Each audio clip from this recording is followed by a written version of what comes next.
வணக்கம். தமிழக சட்டப்பேரவையில் மாண்புமிகு முதலமைச்சர் செஞ்சது சரியா தவறா?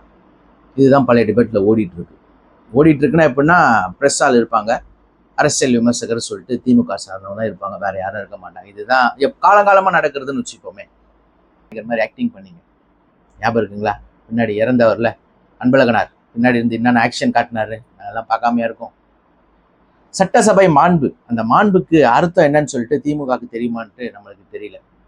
இத்தகைய காரியம் நீங்க பண்றீங்க, பண்ணிட்டு எதுவுமே கேட்கல.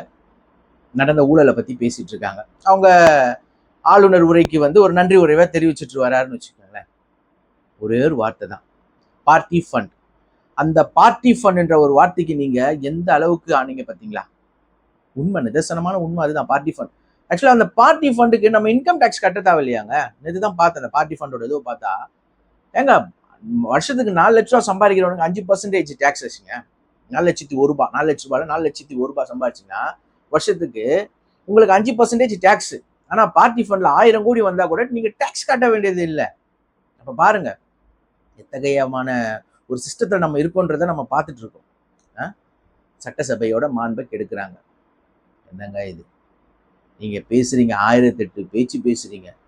ஒரு சிஎம் 1008 பேச்சு பேசுறீங்க. உங்களால ஏத்துக்கவே முடியல. நான் உண்மையா சொல்றேன், லோக்கல் பாடி எலெக்ஷன்லயும் சரி, வர பாராளுமன்ற தேர்தலையும் சரி, நீங்க ரொம்ப படுதோல்வி அடைவீங்க. இத்தகைய செயலை ரொம்ப படுதோல்வி அடைவீங்க. நீங்க மக்கள் மத்தியில் அவரை ஒரு ஒரு பாவம்ன்ற ஒரு உணர்வுலயே நீங்க வச்சுக்கிறீங்க. நீங்க எதுக்குறேன்ற மனப்பான்மையில நீங்க எதுக்குறீங்க. ஆனா மக்கள் மத்தியில் எப்படி தெரியுமா இருக்கு? ஐயோ பாவம், ஐயோ பாவம், ஐயோ பாவம்னு சொல்லிட்டு ஒருத்தரை மக்கள் நினைச்சிட்டாங்கன்னா அடுத்ததா அவர் தலைவராக தான் மாறுவார். அவர் மாறிட்டார். அதுவும் அந்த தலைவரை நீங்க ஐயோ பாவம் பண்ண வச்சீங்கன்னா நீங்க ரொம்ப பெரிய அழிவுக்கு கண்டிப்பா போவீங்க. ஏங்க நீங்க தோத்ததுக்கு காரணம் நீங்க தாங்க, வேற யாரும் எத்தகைய ஒரு ஃபார்முலாவும் கொண்டு இறக்கி உங்களை தோக்கடிக்கலங்க.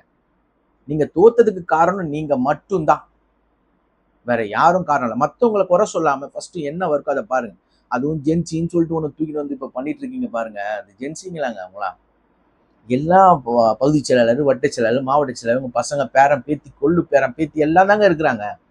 அது யாருங்க திமுகவாக உழைச்சவன் அவங்க பையன் இருக்கிறான்? இல்ல திமுகவாக கொடி தூக்குன சின்ன பசங்க யாருன்னா இருப்பானுங்களா? எவனும் இருக்க மாட்டானுங்க.